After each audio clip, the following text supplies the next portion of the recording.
Our first speaker is Dr. Muhammad Al-Bari. He is at the moment Secretary General of the Muslim Council of Britain, and he has served with the MCB since the start, before he was Assistant Secretary General and as well as Deputy Secretary General. He's an author, an educationalist with a PhD and a PGCE from King's College London, as well as a management degree from Open University. He describes his passion as working for better parenting and is author of several books on the subject. Dr. Bari is former president of the Islamic Forum of Europe and is chair of the East London Mosque Trust. He's also a board member of the London Organising Committee of the Olympic Games Limited and patron of the National Youth Agency and Ramphal Centre. So without further ado, Dr. Bari.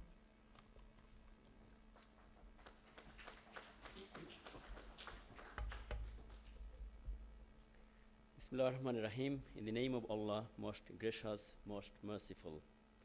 Respected Chair, distinguished guests, scholars, ulama, brothers, sisters, Assalamu alaikum, peace be with you. A year has now passed since the onerous responsibility of Secretary General of the Muslim Council of Britain was given to me in here last year. It has been a turbulent and testing year, to say the least. In the course of my talk today, I hope to touch on issues related to the MCB's ongoing work with the political establishments, alongside Muslim participation in civil society, our own connecting with the community initiative, and the MCB's internal development. First, Forest Gate and the war on terror. My induction into the job started with a visit to Forest Gate. In the wake of the high-profile botched arrests of alleged Muslim terrorism suspects, I visited the area within a few days of the raid and spoke to the affected people. The anger was palpable, especially amongst the younger generation, concerning the way in which the raids were carried out. It was felt by many that the police action was over the top and disproportional. The position that the MCB maintains is that police and counter-terror raids must be intelligence-led, and the police and security services must be able to assess the objectivity of the source before it assesses the intelligence. It must take on board seriously the criminalizing effect that anti-terror raids have upon the wider Muslim community. When a community feels victimized and stereotyped, the police and intelligence services may not get the necessary support from it, without which any counter-terror campaign cannot be successfully waged. It's also pertinent to raise here the recent media reports of the police now being given even wider powers to stop and question without even having to show any reasonable grounds. If it is approved, this will go beyond doubt the notorious SARS laws of the 1970s and 80s, which specifically targeted the black youths and caused serious disturbances and riots in 70s and 80s. Nearly 22,700 stop and searches took place in the year up to last September under Section 44. However, out of these, there were only 27 terrorism-related arrests. These statistics should be a lesson for us all. We are in dangerous territory and times, and it is ultimately up to the elected government to maintain public safety without eroding our civil liberty. It would seem there is a growing gap between Muslims and the political and media establishments concerning the community's role in the British society. The good image of an entire community is tarnished overnight for the misdeeds of a handful of mindless young men. We urge the government to initiate a judicial public inquiry into the events of 7/7, but sadly, this has been continuously denied. A new and persistent barrage of attacks is daily heaped on the MCB, mainstream Muslim organizations, and the Muslim community at large. It gives the impression of an open season of Muslim and Islam bashing, seemingly orchestrated by the British chapter of neocons in politics and media. Naturally, the whole community is perturbed and confused. People are asking what, after all, is the agenda. However, time and again, it is proved beyond any shadow of doubt that the negative stereotyping of Muslims is plainly wrong. For instance, in a Channel 4 NOP national survey last spring, an overwhelming 82% of Muslims said they felt that they were a part of Britain. Gallup's finding in a latest survey in London made the startling discovery that more Muslims than non-Muslims, 57% versus 48%, identified strongly with Britain. Muslims are more likely than the general public to express confidence in the police and other UK democratic institutions. Renewing our engagement with the civil society. So, to a large extent, ignoring the politically motivated discourse from Whitehall and Westminster Village, we have decided to invest our time and efforts in cultivating more friends within the civil society and strengthening our existing links with the community at large. We have reaped a great reward. As a result, we have developed solid relations with the TUC, the Mayor of London, GLA, the LDA, the NUS, the National Youth Agency, of which I am proud to be a patron, and a range of other civil society organizations. We work closely with Interfaith Network and greatly value Brian Pierce's contribution in this field. The MCB actively supported the 2012 Olympic bid, and I am now fortunate enough to be a board member of the LOCOG, London Organizing Committee of the Olympic and Paralympic Games. I am pleased to see Paul Dighton, the CEO of LOCOG, with us here today. I was honored to be invited to and given the privilege of addressing the last TUC annual conference in Brighton. And in the spirit of reciprocity, I am very happy that Brendan Barber, the General Secretary of the TUC, is here with us today as our guest of honor in the morning session. The TUC is a major national institution promoting and championing the rights of the working people of this country. The TUC has signed a memorandum of understanding with the MCB, in which all its affiliate unions pledge to resolutely fight Islamophobia and all forms of discrimination. The MCB will, through its affiliates, undertake to promote the good work of the TUC and encourage Muslims to join and participate in their workplace trade unions. 2 months ago, we organized a joint seminar in Congress House named The Muslim Community at Work, Socio-Economic Issues. Our mutual solidarity is exemplified by the support shown when the Conservative Party issued a report early this year criticizing Muslims and vilifying MCB. The Mayor of London, Ken Livingstone, TUC General Secretary Brendan Barber, Sadiq Khan MP, and Christina O'Donnell wrote a letter to The Guardian entitled "Attacks on the MCB are Unacceptable," stating, quote, "Such comparisons legitimize the BNP. The unnecessary attacks this week on the MCB and the exclusion of racism as an issue that has to be addressed are unacceptable." Regional TUC and MCB affiliates have started working in some areas. The main issue at hand is linking up imams and mosque leaders with local TUC representatives. For the record, I would like to state that the Islam bashers have failed in their key objective of driving a wedge between Muslims and the rest of the nation. Civil society groups from all communities express their solidarity with the Muslim community in their continuous defense of civil liberty and human rights. A motion most recently put forward at the University and College Union, UCU, annual conference condemned the demonization of Muslim students on campus and called on staff to oppose the ethnic profiling of students and staff for immigration control and security purposes. Launch of the Muslims in London report. In October 2006, I, alongside the London Mayor Ken Livingstone, jointly launched the Muslims in London report, a groundbreaking report that brings together statistics and information from a variety of sources in a single, easily accessible volume. The report is a role model for other major cities in the UK and even for mainland Europe. It makes a number of recommendations for work by the mayor, government, borough councils, and public bodies, including the MPS and LDA. At the launch, Mayor Livingstone said, quote, "1 in 11 Londoners is Muslims. and the London's Muslim communities in all their diversity must play an essential part in the life of our city. However, Muslims in London face serious discrimination and prejudice. Muslims are disproportionately victims of religiously aggravated crime, more so than any other faith. Connecting with the community's initiative. At the very outset of my new term, I decided to place connecting with the community at the top of my priorities and announced this intention in my acceptance speech at the MCB June 2006 AGM on my election as the Secretary General. I devoted 5 weeks of my annual summer holiday to this program. This was the first time that such wide-ranging and numerous visits across the 3 countries of England, Scotland, and Wales had been undertaken. We connected numerous communities, including their youth, women, and ulama, and these were widely covered by the media.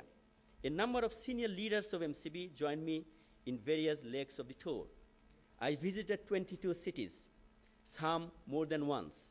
I visited Muslim youth clubs and gyms and exchanged views with young people. I met with various prominent personalities within the Muslim community and learned from their experiences. I would like to thank all the individuals in the MCB office and all the cities who put in tremendous efforts to make the visit a huge success.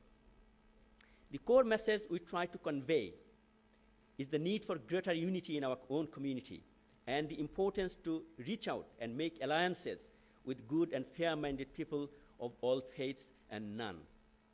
Through these visits, we realized that there is a clear need to make MCB more visible in the provincial cities and develop the work of MCB. It is crucial that we engage more with our young people and women so that they take part proactively in MCB works and other community activities.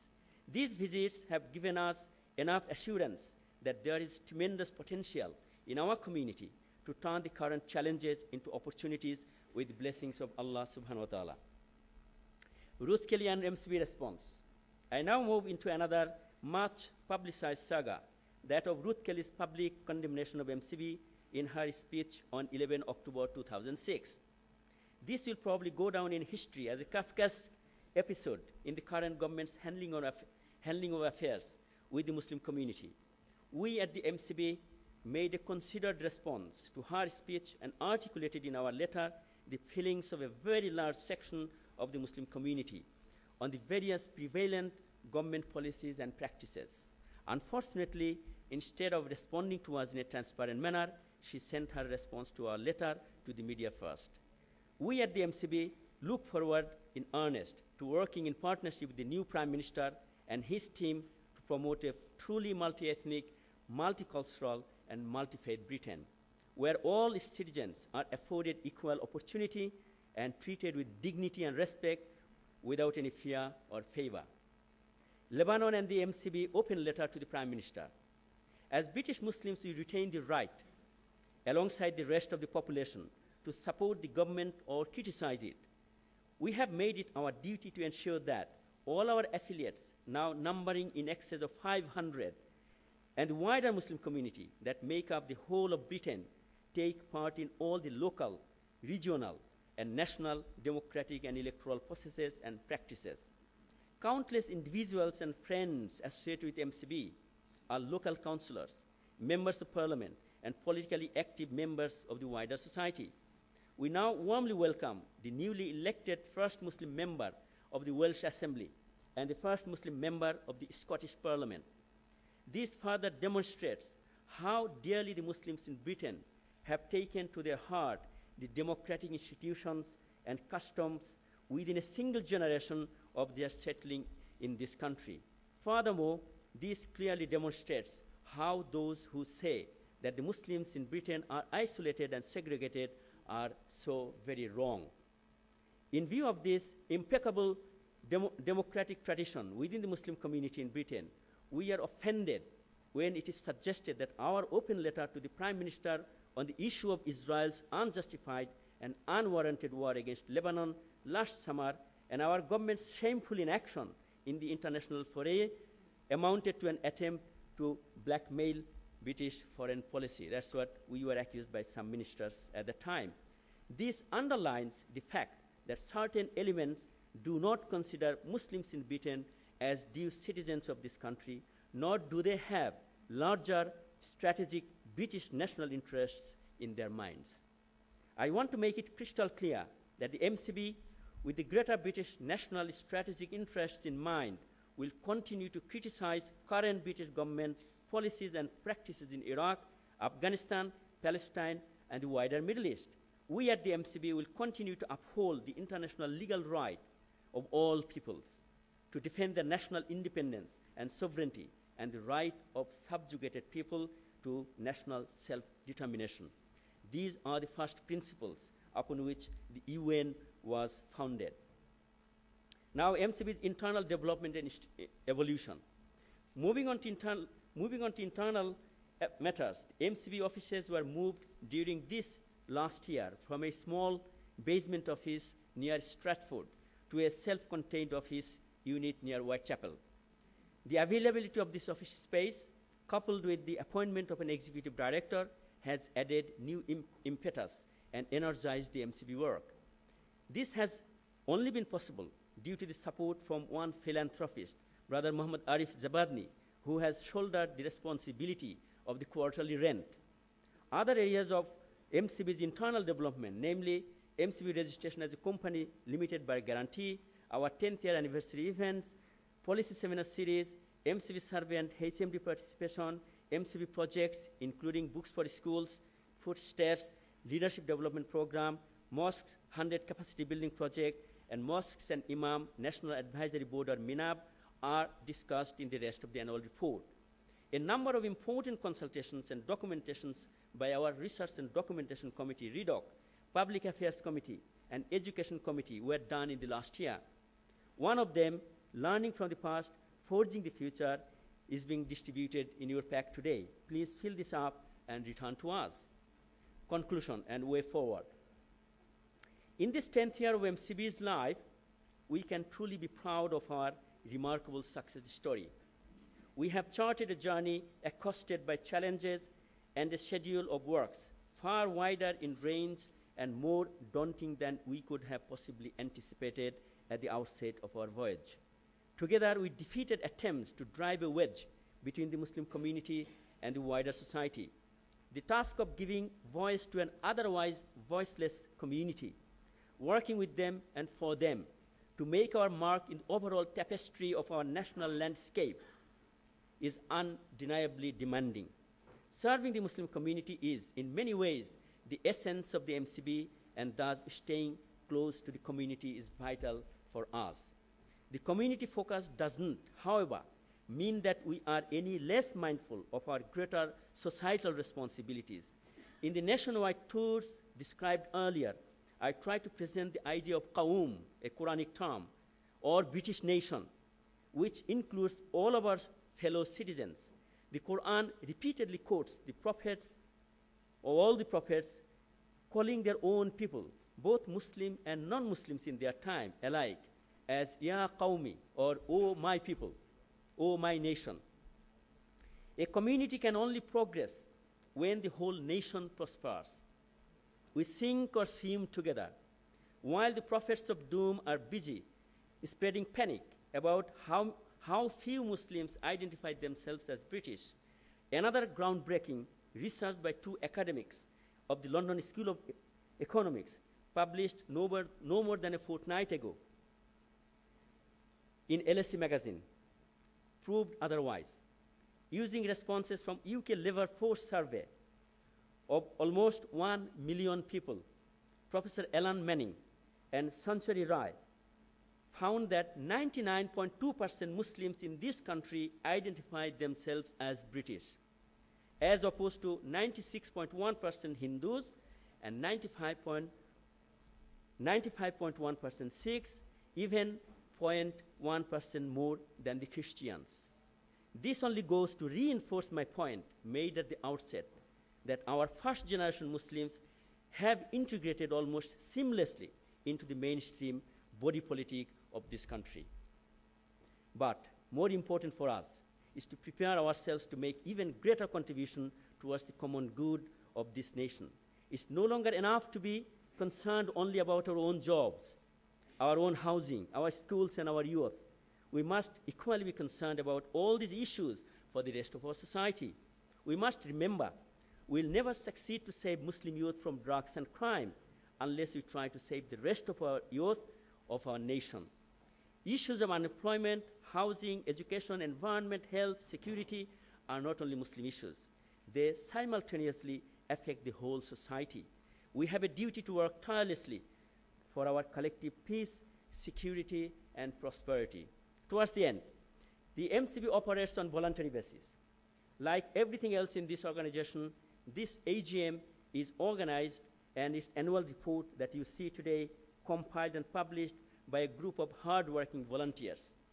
It's my duty to offer my special thanks to Judge Khurshid Rabu, Dr. Jamil Sharif, and Sister Shanaz, and in fact all in the MCB office and others in the leadership. Thank you, brothers, sisters. Wassalamu alaikum, peace be with you.